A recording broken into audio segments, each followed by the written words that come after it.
What's up, everybody? You already know it's the Dooley King, and I'm back with another video. I've been getting a lot of requests to show how we do balancing, so I figured, you know what, I came across a tire yesterday that I felt like it'd probably be a pretty good demonstration as to you know, to show y'all exactly, you know, the ins and outs of it and stuff like that. So I'm headed over here to the shop. It's about 7:30 right now. Like I said, I'm headed over here to the shop, and I'll go ahead and show y'all exactly, you know, the process of what we do over here to go ahead and get these wheels balanced out. There's a couple different tactics that we can approach it with. I'll kind of go through most of them for you, and then you can kind of be the judge as to what you want done or whatnot. So other than that, let's go ahead on and get to this shop. And once I get to the shop and go ahead and get it opened up and everything, then I'll go ahead and get a video of it. It's a bumpy road, man. All right, but anyway, stay tuned. I wanted to go ahead on and record this because I thought that this is very important.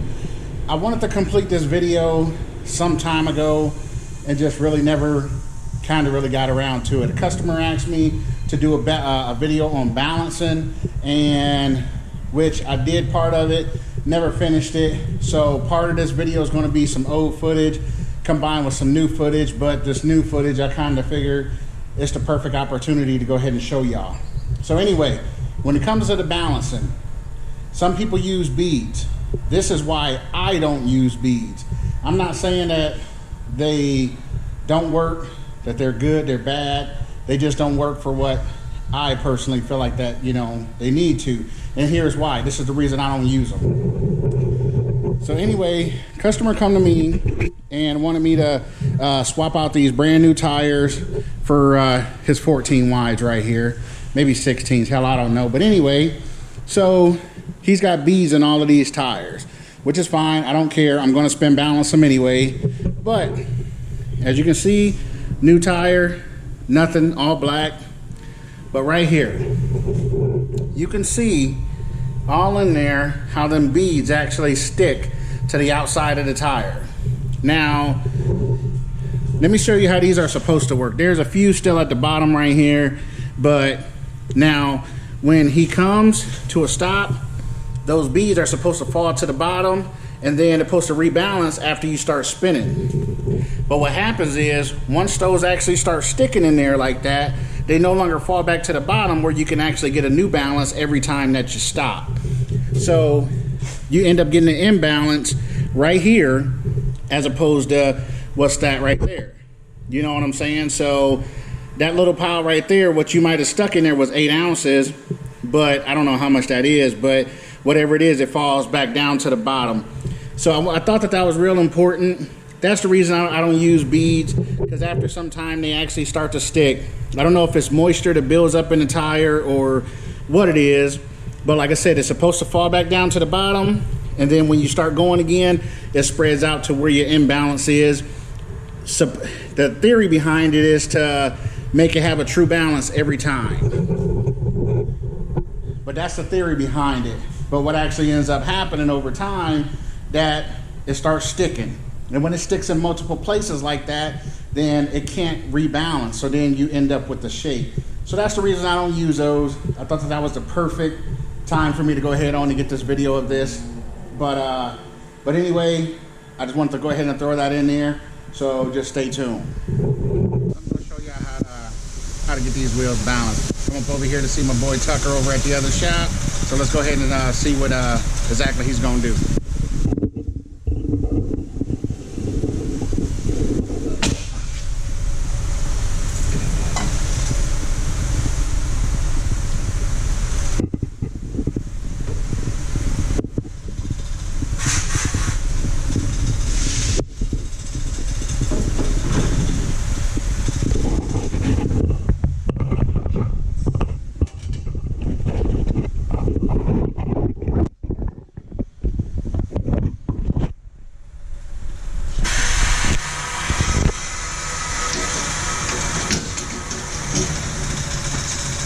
Now what I'm doing now is I'm measuring the diameter of the wheel and that, so we get it all set up.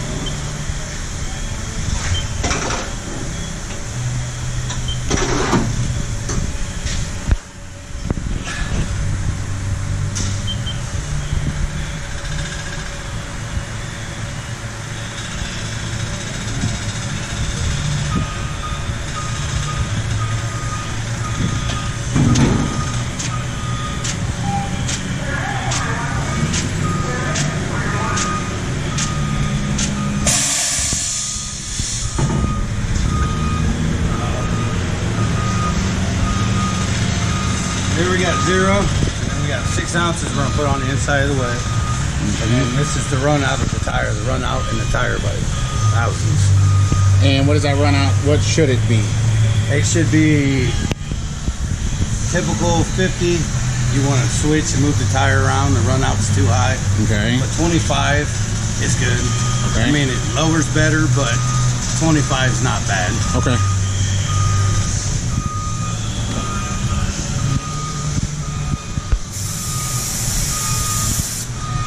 And this piece right here, this is a roller. When that spins on this balancer, it comes down on a tire and puts about 1,200 pounds of force to actually simulate what the actual road is actually, you know, like you driving down the road.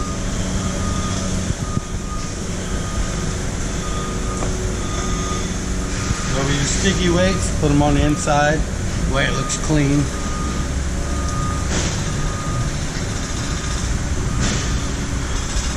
Is there a laser or something that comes down there? There's a laser right there.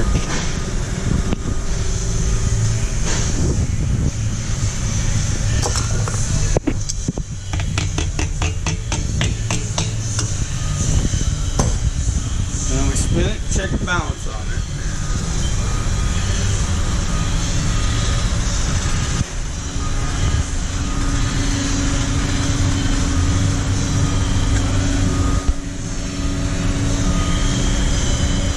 Once we're done with that, Okay. go over here and then we'll mark the run out. Okay. Then when you get them, when they got line and they've been ran out, you want to put the line at the top Okay. when you bolt them on the unit. Okay. And that balanced out to 0 because it both come up okay, right? Okay.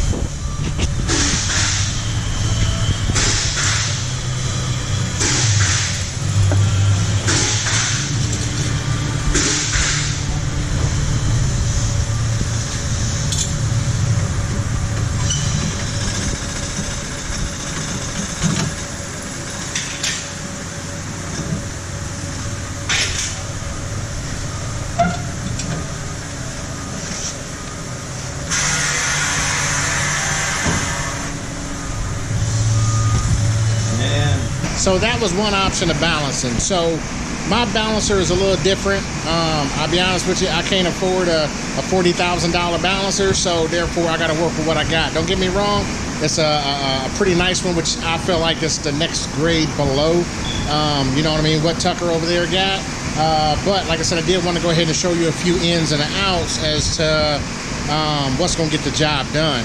But anyway, like I said, my machine isn't, you know, super expensive. You know, it's about half of the money. It's a heavy duty, it does like big super singles, semi truck tires and everything. So that's what this machine right here is about. Well, anyway, I went ahead on and got it set up. I got everything, all of the dials and everything indicated. So I'm gonna go ahead on and spin it, and then we'll go ahead and see what kind of weight is pushing on this thing. The only thing that I feel like is different between what Tucker has and what this machine is, on this particular machine, I don't have the roller that comes and drop down on the wheel to go ahead and give you the exact amount of run out for the tire and to let you know whether you need to turn it or whatever. This right here has what they call drive check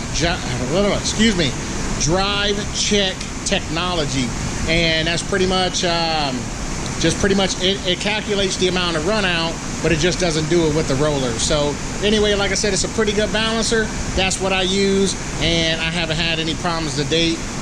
Once a month, I do go ahead and recalibrate it just to make sure that my machine is within spec, and that way I can make sure that I'm giving you guys the fullest, most, you know, best product that I can push out of here. So anyway, but like I said, that's pretty much it as far as on my balancer. So let's go ahead on and take a look at this thing balancing the wheel, and I'll show you how I'll go ahead and get this thing balanced up. So as you can see, my wheel's already up on here. This right here, I have a air adjustable thing to let it up and down. That's how I put the wheel up on there. Center it up, tighten it down. And then when you're ready, shut the hood on it.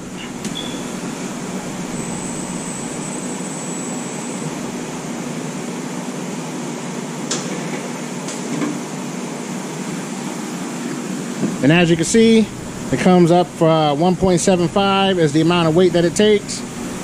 So you take this wheel, Look at these dots right here.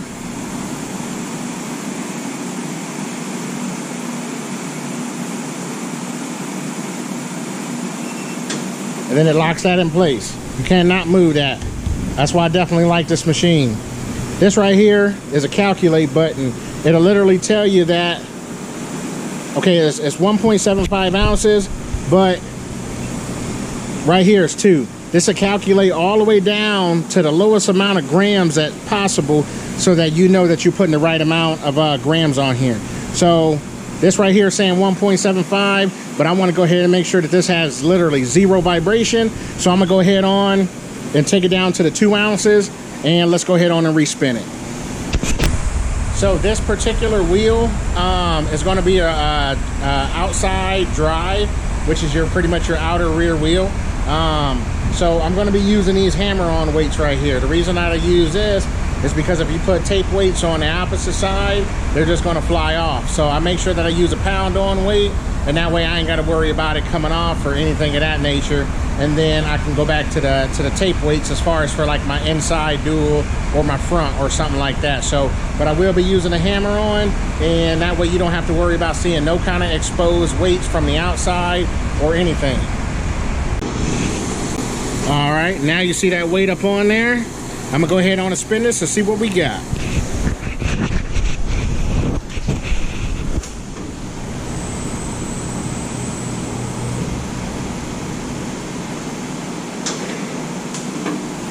Look at that, 0 right there. We check our calculate, down to 0 grams, nothing. And that's how I go ahead and balance my wheels here, and I don't have any issues. So, but other than that, I'm gonna go ahead on and wrap on up this video.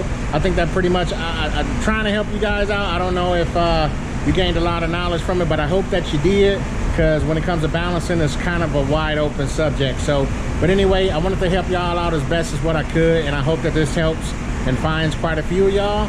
But other than that, I think I'm gonna go ahead on and end this video, and that's gonna be it for today. So thank you for watching, and before you leave this video, make sure you like, comment, share, subscribe, hit that notification bell so you never miss another video. It's the Dually King signing off. Peace.